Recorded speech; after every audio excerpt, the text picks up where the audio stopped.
जी अस्सलाम वालेकुम वाला एग्रीकल्चर यूट्यूब चैनल पर खुश आमदीद कहते हैं सब भाइयों को। दोस्तों ये एक ऐसी फसल आपके सामने आप देख रहे हैं, ये साला साल चलती है और बड़े बड़े ब्रांड होटलों में इस्तेमाल की जाती है।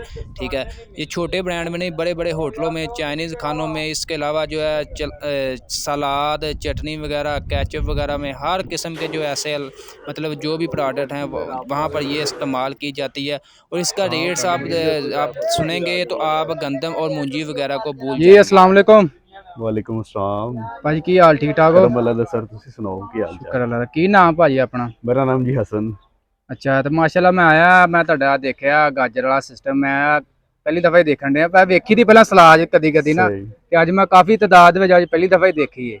ਤੇ ਇਹਦੇ ਬਾਰੇ ਕੁਝ ਦੱਸੋ। ਇਹ ਹੋਰ ਸਲਾਦ ਤੋਂ ਇਲਾਵਾ ਕਿਸ ਚੀਜ਼ ਦੇ ਵਿੱਚ ਮਤਲਬ ਇਸਤੇਮਾਲ ਹੋ ਜਾਂਦੀ ਹੈ, ਕਿਹੜੇ ਕਿਹੜੇ ਇਲਾਕੇ 'ਚ ਜਾਂਦੀ ਹੈ? ਇਸ ਤੋਂ ਇਲਾਵਾ ਇਹ ਦੱਸਣਾ ਹੈ ਕਿ ਕਿਹੜੇ ਇਲਾਕੇ ਜ਼ਿਆਦਾ ਇਹ ਕਾਸ਼ਤ ਕੀਤੀ ਜਾਂਦੀ ਹੈ। ਸਰ ਜੀ ਇਹ ਜਿਹੜੇ ਨਾ ਹਾਈਬ੍ਰਿਡ ਕੈਰਟ ਵੀ ਇਹਨੂੰ ਕਿਹਾ ਜਾਂਦਾ ਹੈ, ਚਾਈਨੀਜ਼ ਕੈਰਟ ਵੀ, ਚਾਈਨੀਜ਼ ਗਾਜਰ ਵੀ ਇਹਨੂੰ ਕਿਹਾ ਅੱਛਾ, ਜਾਂਦਾ ਹਾਈਬ੍ਰਿਡ ਕੈਰਟ ਅੱਛਾ ਅੱਛਾ ਅੱਛਾ ਜਾਂ ਚਾਈਨੀਜ਼ ਗਾਜਰ ਕਹਿ ਲਓ। ਆਮ ਜ਼ੁਬਾਨ ਚ ਇਹਨੂੰ ਲੱਕੜ ਗਾਜਰ ਕਿਹਾ ਜਾਂਦਾ ਪੰਜਾਬੀ ਚ। ਸੀ ਜਿਹੜਾ ਨਾ ਸਾਰੀ ਗੱਲ ਪੰਜਾਬ ਤੋਂ ਤਾਲੁਕ ਰੱਖਦੇ ਤੇ ਪੰਜਾਬੀ ਜ਼ੁਬਾਨ ਚ ਇਹਨੂੰ ਲੱਕੜ ਗਾਜਰ ਕਿਹਾ ਜਾਂਦਾ। ਲੱਕੜ ਗਾਜਰ ਇੱਥੇ ਦੀ ਧੁਆਈ ਚੱਲਦੀ ਪਈ ਹੈ ਮਾਸ਼ਾਅੱਲਾ, ਸੀਜ਼ਨ ਸ਼ੁਰੂ ਹੋਇਆ ਇਹਦਾ। ਇਹ ਅੱਛਾ। ਤਕਰੀਬਨ ਪੂਰੇ ਪਾਕਿਸਤਾਨ ਚ ਜਿਹੜਾ ਨਾ ਕਾਸ਼ ਕੀਤੀ ਜਾਂਦੀ ਹੈ ਪੰਜਾਬੀ ਮੈਦਾਨੀ ਇਲਾਕਿਆਂ ਚ। ਅੱਛਾ ਮੁਲਤਾਨ ਹੋ ਗਿਆ, ਲਾਹੌਰ ਹੋ ਗਿਆ, ਲਾਹੌਰ ਦੇ ਜਿਹੜੇ ਨਾਰੋਵਾਲ, ਮਾਂਗਾ ਮੰਡੀ ਹੋ ਗਿਆ, ਪੱਤੋਕੀ, ਇਸ ਤਰ੍ਹਾਂ ਇਹਨਾਂ ਇਲਾਕਿਆਂ ਚ ਜ਼ਿਆਦਾ ਕਾਸ਼ ਕੀਤੀ ਜਾਂਦੀ ਹੈ। ਅੱਛਾ ਇਹ ਪੂਰੇ ਪਾਕਿਸਤਾਨ ਚ ਦੀ ਸਪਲਾਈ ਜਾਂਦੀ, ਪੂਰੇ ਪਾਕਿਸਤਾਨ ਚ ਭੇਜੀ ਜਾਂਦੀ ਹੈ। ਭਾਜੀ ਇਸ ਤੋਂ ਇਲਾਵਾ ਇਹ ਦੱਸੋ, ਇਹ ਦੂਸਰੀ ਗਾਜਰ ਜਿਹੜੀ ਹੈ ਮਤਲਬ ਸੀਜ਼ਨ ਦੀ ਹੁੰਦੀ ਹੈ, ਉਸ ਤੋਂ ਬਾਅਦ ਇਹ ਕਾਸ਼ਤ ਕੀਤੀ ਜਾਂਦੀ ਹੈ ਜਾਂ ਉਹਦੇ ਨਾਲ ਹੀ ਉਸ ਤੋਂ ਕਰਦੇ? ਪਹਿਲੇ ਕਾਸ਼ ਕੀਤੀ ਜਾਂਦੀ ਹੈ। ਉਹਦੇ ਨਾਲ ਥੋੜਾ ਬਹੁਤ ਹੀ ਫਰਕ ਹੁੰਦਾ, 10 ਤੋਂ 15 ਦਿਨ ਦਾ ਫਰਕ ਹੁੰਦਾ। 10-15 ਦਿਨ ਬਾਅਦ ਕਾਸ਼ ਹੁੰਦੀ ਹੈ, 10-15 ਦਿਨ ਪਹਿਲੇ ਕਾਸ਼ ਅੱਛਾ, ਹੁੰਦੀ ਹੈ। ਉਦੋਂ ਦੀ ਕਾਸ਼ਤ ਹੋਈ ਹੈ ਤੇ ਅਜੇ ਤੱਕ ਚੱਲਣ ਡਈ? ਹਾਂਜੀ,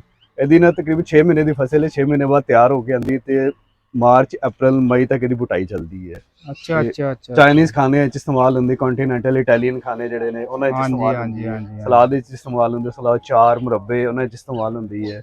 ਬਾਅਦ ਜਿਹੜੇ ਕੈਚਅਪ ਬਣਾਉਣ ਵਾਲੀ ਕੰਪਨੀਆਂ ਨੇ ਉਹ ਵੀ ਵਿੱਚ ਇਸਤੇਮਾਲ ਕਰਦੇ ਨੇ ਕੈਚਅਪ ਦੇ। ਵੱਡੇ ਵੱਡੇ ਬ੍ਰਾਂਡ ਇਹ ਤਿਆਰ, ਕਿਉਂਕਿ ਉਹ ਜਿਹੜੀ ਦੂਸਰੀ ਨਾ ਸੀਜ਼ਨ ਦੀ ਗਾਜਰ ਉਹ ਆਉਂਦੀ ਮਹੀਨਾ 2 ਮਹੀਨੇ, ਇਹ ਤਕਰੀਬਨ ਅਗਲੇ 6 ਮਹੀਨੇ ਤੱਕ ਚੱਲਦੀ, ਕਿਉਂਕਿ ਜ਼ਿਆਦਾਤਰ ਸਟੋਰ ਵੀ ਅੱਗੇ ਚੱਲ ਜਾਂਦੇ, ਸਟੋਰਾਂ 'ਚ ਵੀ ਚੱਲ ਜਾਂਦੀ ਵੀ, ਸਟੋਰ ਦੀ ਵੀ ਚੱਲਦੀ ਰਹਿੰਦੀ ਹੈ। ਅੱਛਾ ਅੱਛਾ ਅੱਛਾ। ਤੇ ਇਹ ਹੁਣ ਇਹ ਆ ਜਾਂਦੇ ਆ ਰੇਟ ਦੇ ਹਿਸਾਬ ਨਾਲ, ਰੇਟ ਇਹਦਾ ਉਹਦੇ ਨਾਲ ਜ਼ਿਆਦਾ ਜਾਂ ਉਹਦੇ ਲੈਵਲ ਤੇ ਚੱਲਦਾ? ਇਹਦਾ ਰੇਟ ਸਰ ਜੀ ਫਰਕ ਹੁੰਦਾ ਹੈ, ਉਹਦੇ ਨਾਲੋਂ ਜ਼ਿਆਦਾ ਹੁੰਦਾ ਹੈ। ਜ਼ਿਆਦਾ ਜਿਹੜੀ ਲਾਲ ਗਾਜਰ ਹੈ ਉਹਦੇ ਨਾਲੋਂ ਇਹਦਾ ਜਿਹੜਾ ਰੇਟ ਹੈ ਉਹ ਜ਼ਿਆਦਾ ਹੁੰਦਾ ਹੈ। ਅੱਛਾ ਅੱਛਾ। ਅਗਰ ਇਹ ਤੋੜਾ ਆਮ ਗਾਜਰ ਦਾ ਅਗਰ 1000 ਰੁਪਏ ਦਾ ਜਾਂ 2000 ਰੁਪਏ ਦਾ ਜਾ ਰਿਹਾ, ਤੇ ਇਹਦਾ ਤੋੜਾ ਦੇ ਮੁਕਾਬਲੇ 'ਚ 3000 ਰੁਪਏ ਦਾ, 4000 ਰੁਪਏ ਦਾ ਜਾਂਦਾ ਹੈ। ਅੱਛਾ ਅੱਛਾ ਅੱਛਾ ਅੱਛਾ। ਇਹ ਹੁਣ ਸੀਜ਼ਨ ਦੇ ਹਿਸਾਬ ਨਾਲ, ਡਿਮਾਂਡ ਦੇ ਹਿਸਾਬ ਨਾਲ ਵੀ ਕਿ ਡਿਮਾਂਡ ਕਿੰਨੀ ਹੈ ਮਾਰਕੀਟ 'ਚ, ਕਿੰਨੀ ਗਾਜਰ ਦੀ ਚਲਾਈ ਕਿੰਨੀ ਹੈ, ਕਿੰਨੀ ਵਿਕ ਰਹੀ ਹੈ, ਉਹ ਵੀ ਬੜਾ ਫਰਕ ਪੈਂਦਾ ਡਿਮਾਂਡ ਦੇ ਤੇ। ਬਾਅਦ ਵਿੱਚ ਇਸ ਤਰ੍ਹਾਂ ਹੁੰਦਾ ਕਿ ਰੇਟ ਬਿਲਕੁਲ ਥੱਲੇ ਆ ਜਾਂਦਾ, ਜਿਹਦੇ ਕਾਸ਼ਤਕਾਰ ਜਿਹੜਾ ਉਹਦੀ ਜਿਹੜੀ ਲਾਗਤ ਹੈ ਉਹ ਵੀ ਪੂਰੀ ਨਹੀਂ ਹੁੰਦੀ ਹੈ। ਹਾਂਜੀ ਹਾਂਜੀ ਹਾਂਜੀ। ਤੇ ਇਸ ਦਫਾ ਤੁਸੀਂ ਵੇਖ ਕੀ ਹਿਸਾਬ ਚੱਲ ਰਿਹਾ ਹੈ? ਇਸ ਦਫਾ ਸਰ ਜਿਹੜੇ ਤਾਜ਼ਾ ਤੋੜਾ ਜਾ ਰਹੇ ਆ ਉਹ ਤਕਰੀਬਨ 2500 ਤੱਕ, 3000 ਤੱਕ ਜਾ ਰਹੇ ਆ। ਇਹ ਕਿੰਨੇ 50 ਕਿਲੋ ਤੋਂ 60 ਕਿਲੋ? 60 ਕਿਲੋ ਤੋਂ 60 ਤੋਂ 65 ਕਿਲੋ ਤੱਕ ਦਾ ਤੋੜੇ। ਅੱਛਾ ਅੱਛਾ। ਜਿਹੜਾ ਮੁਖਤਲਿਫ ਵਜ਼ਨ ਹੈ, ਮਤਲਬ ਜਿਹੜਾ ਰੂਟੀਨ 'ਚ ਚੱਲਦਾ ਪਿਆ ਹਰ ਕਿਸੇ ਵੀ ਕਾਸ਼ਤਕਾਰ ਤੋਂ, ਮਤਲਬ ਪੂਰਾ ਇਲਾਕੇ ਨਾਲ ਕਾਸ਼ਤਕਾਰੀ ਕਰਦਾ ਹੈ ਗਾਜਰ ਦੀ। ਅੱਛਾ, ਕਿਸੇ ਕੋਲ ਵੀ ਚੱਲ ਜਾਓਗੇ ਤਾਂ 60 ਕਿਲੋ ਤੁਹਾਨੂੰ ਐਵਰੇਜ ਵਜ਼ਨ ਮਿਲੇਗਾ ਉਹਦੇ ਕੋਲ। ਅੱਛਾ। ਇਸ ਤੋਂ ਇਲਾਵਾ ਥੋੜਾ ਜਿਹਾ ਇਹ ਦੱਸ ਦਿਓ, ਅਗਰ ਇਹ ਇੱਕ ਏਕੜ ਦੇ ਵਿੱਚ ਕਾਸ਼ਤ ਕਰਦੇ ਆ ਕਿੰਨੀ ਕੱਟ ਜਾਂਦਾ ਹੈ? 1 ਏਕੜ 'ਚ ਸਰ ਜੀ ਪਹਿਲੇ ਜਿਹੜੇ ਨਾ ਜ਼ਾਰੀ ਗੱਲ ਹੈ, ਵਕਤ ਦੇ ਹਿਸਾਬ ਨਾਲ ਫਸਲਾਂ ਦੀ ਜਿਹੜਾ ਕੂਵਤ ਬਰਦਾਸ਼ਤ ਹੈ ਜ਼ਮੀਨ ਉਹ ਵੀ ਘਟਣ ਲੱਗ ਗਈ ਹੈ। ਹਾਂਜੀ ਹਾਂਜੀ। ਜ਼ਰਾਅਤ ਚਾਹੇ ਜਦੀਦ ਖਤੂਤ ਦੇ ਉੱਤੇ ਜ਼ਰਾਅਤ ਚੱਲਦੀ ਵੀ, ਲੇਕਿਨ ਜਿਹੜੇ ਨਾ ਕੂਵਤ ਬਰਦਾਸ਼ਤ ਹੈ ਜਿਹੜੀ ਜ਼ਮੀਨ ਦੀ ਫਸਲ ਦੀ ਉਹ ਘਟਣ ਲੱਗ ਗਈ। ਪਹਿਲੇ ਅਗਰ ਜ਼ਮੀਨ 400 ਤੋੜਾ ਕਿਸੇ ਕਿੱਲੇ ਏਕੜ ਚੋਂ ਨਿਕਲਦਾ ਸੀ, ਹੁਣ ਉਹਦੇ ਵਿੱਚ 300, 350 ਤੋੜੇ ਤੱਕ ਆ ਗਈ ਹੈ। ਅੱਛਾ ਅੱਛਾ। ਇਹ ਕੀ ਵਜ੍ਹਾ, ਕਿਉਂ ਘਟਣ ਰਹੀ ਹੈ ਸਗੋਂ ਵਧਣ ਦੀ ਬਜਾਏ? ਮੌਸਮ ਦੀ ਤਬਦੀਲੀ ਦੀ ਵਜ੍ਹਾ ਤੋਂ।